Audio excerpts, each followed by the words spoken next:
이 밤에 우리가 하나님 앞에 쓰임받는 종으로 확신하고 나아가는 밤 되기를 바랍니다. 여러분 모두가 주님의 종으로 섰으면 좋겠습니다. 주님 앞에 크게 쓰임받았으면 좋겠습니다. 어떻게 우리가 하나님의 사람으로 쓰임받을 수 있습니까? 여러분이 힘이 있으시고 능력이 강해지면 쓰임받을 수 있습니까? 간혹 제가 한국에서 청년들을 이렇게 가르치다 보면요, 그 청년들이 저한테 그런 말을 합니다. 너희 헌신에 주님 앞에 쓰임받아. 그러면 이 친구들이 이렇게 말합니다. 예, 나중에 돈 많이 벌면 주님을 위해서 쓸게요. 나중에 검사 되면은요, 의사 되면은요, 주님을 위해서 봉사할게요. 그런 말을 많이 합니다. 정말 그럴까요? 그렇지 않습니다. 사람들이 무엇을 이루거나 가졌다고 충성하게 되는 건 아닙니다. 지금 이 순간 우리가 하나님을 만나고 주님 앞에 쓰임받겠다고 헌신하지 아니하면 여러분이 아무리 많은 것을 가져도요, 쓰임받을 수 없다는 얘기입니다. 오히려 어떤 때는 내가 가진 것으로부터, 내 소유로부터 멀찌감치 떨어질 필요가 있습니다. 거리를 좀 두고 누구만 봐요? 주님만 바라볼 필요가 있습니다. 오히려 여러분이 그 모든 것으로부터 떨어졌을 때 본질적으로 하나님 앞에 더 많이 쓰임받을 수 있습니다. 스티브 잡스가 죽었죠.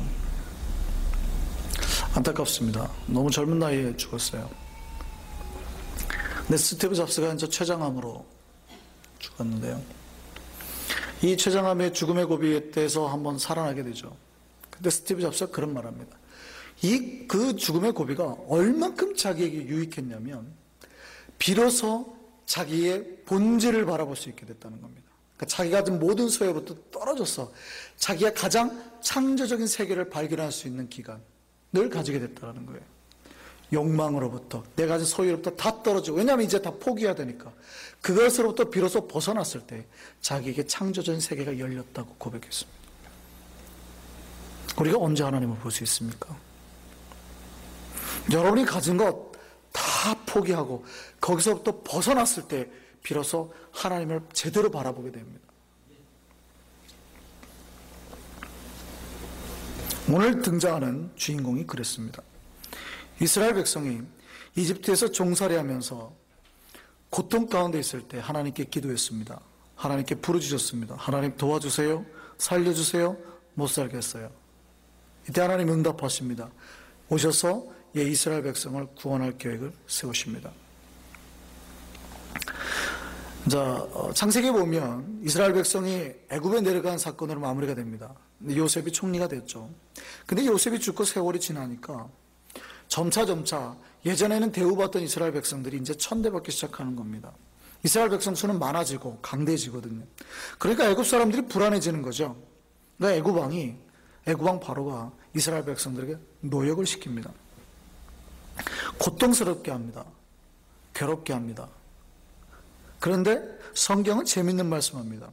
하나님의 백성이 고통 속에 있고 노역 속에 있고 슬픔 속에 있는데 거기에서도 하나님의 복은 함께 했더라라는 겁니다. 거기에서도 하나님이 함께 하셔서 그들이 학대를 받으면 받을수록 더 번창해 나가는 거예요. 더 그 수가 많아지는 겁니다. 여러분에게 그런 복이 임하기를 바랍니다. 비록 여러분이 어려움과 고통 속에 있더라도요, 하나님이 함께 하시는 백성은 그 가운데서 잘 되는 복이 일어나는 겁니다. 그거 붙드시기 바랍니다. 너무 더 잘 되는 거예요. 더 번창하고 일어나는 겁니다. 그러니까 애굽왕이 극단의 조치를 취하죠. 뭐라고 그러냐면 히브리 38을 둬가지고 아들이 태어나면, 딸이 태어나면 살려도 돼. 아들이 태어나면 어떻게 해요? 죽이라 명령. 이 산파들이 그 명령을 따릅니까? 안 따릅니까? 안 따릅니다. 출애굽기 1장 7절을 보면요, 그들이 그렇게 따르지 않는 이유를 이렇게 기록하고 있습니다. 산파들이 하나님을 두려워하여 애굽 왕의 명령을 어기고 남자 아기들을 살린지라. 당시의 바로 왕은요, 세계 최고의 왕입니다. 절대 권력을 가지고 있습니다. 만일 그들의 명령을 어기면 법정에 세움도 받지 못하고 바로 사형을 당하는 겁니다. 왜냐하면 완전 절대 군주니까. 그런데 그 명령 어길 수 있어요, 없어요? 이 산파들의 믿음이 정말 좋은 겁니다. 별로 안 와닿죠. 저는 오바마 대통령 좋아합니다. 좋아하지만 대략 좀 비유를 하자면 오바마 대통령이 폭군이라고 생각해 보세요. 전 세계의 권력을 쥔 폭군이니까 미국보다 훨씬 방대한 세력이겠죠. 그 폭군이 여러분에게 명령했습니다.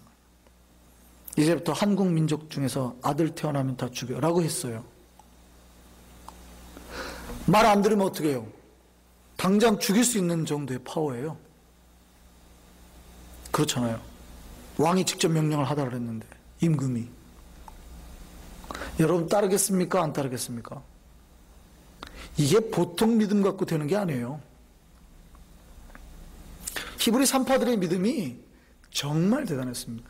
신앙은 이런 겁니다. 삶에서 부딪히는 거예요. 신앙은 삶에서 부딪히는 겁니다. 이렇게 부딪힐 때 저와 여러분은 어떤 선택을 할까요? 히브리 산파들은요, 과감히 하나님을 선택했습니다. 그에게 무슨 얘기예요? 자기 목숨과 자기 가족의 목숨 다 걸었다는 얘기죠. 근데 왜 그렇게 걸 수 있어요? 본문이 그렇게 기록한다니까요. 출애굽기 1장 17절 볼까요? 출애굽기 1장 17절 뭐라고요? 시작. 그러나 산파들이 하나님을 두려워하여 애굽 왕의 명령을 어기고 남자 아기들을 살린지라.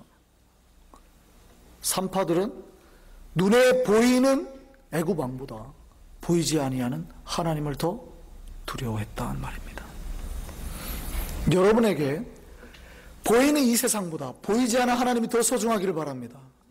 보이지 않는 하나님 여러분이 더 능력을 와닿기를 바랍니다. 이게 우리 크리스찬의 삶의 능력이 될 수 있어요.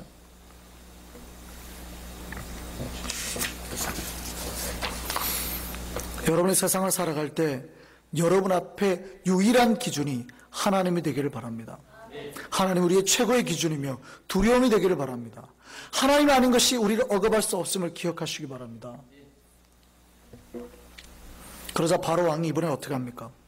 아들이 태어나면 무조건 나일강에 던지라고 합니다. 이런 상황에서 레위 가문에서 아들이 하나 태어나죠. 그 아들이 누굽니까? 모세입니다. 나중에 이름이 이제 모세라 지어지죠. 그 아들을 죽일 수 없어서 석 달을 숨겼습니다. 석 달이 지나고 나니까 아이의 울음소리도 커지고 덩치도 커지죠. 더 이상 숨길 수가 없어요. 부모가 갈대 상자를 하나 준비합니다.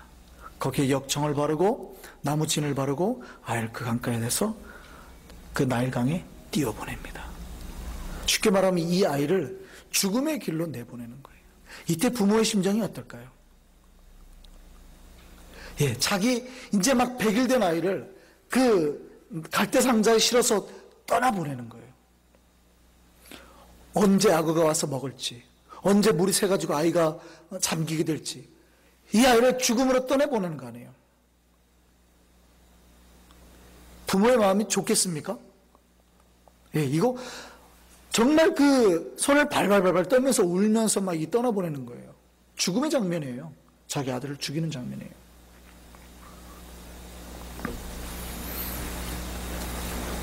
그런데요, 이때 나일강에서 목욕을 하던 바로의 딸이 그 아이를 발견하고 아이를 데려가죠. 우리는요, 이때 하나님의 놀라운 섭리를 찾아야 됩니다. 인간은 어쩔 수 없는 상황까지 몰려가지고 어떻게 할지 모를 때, 정말 무기력해 갖고 어떻게 할지 모를 때 하나님이 이미 역사하셨다고요.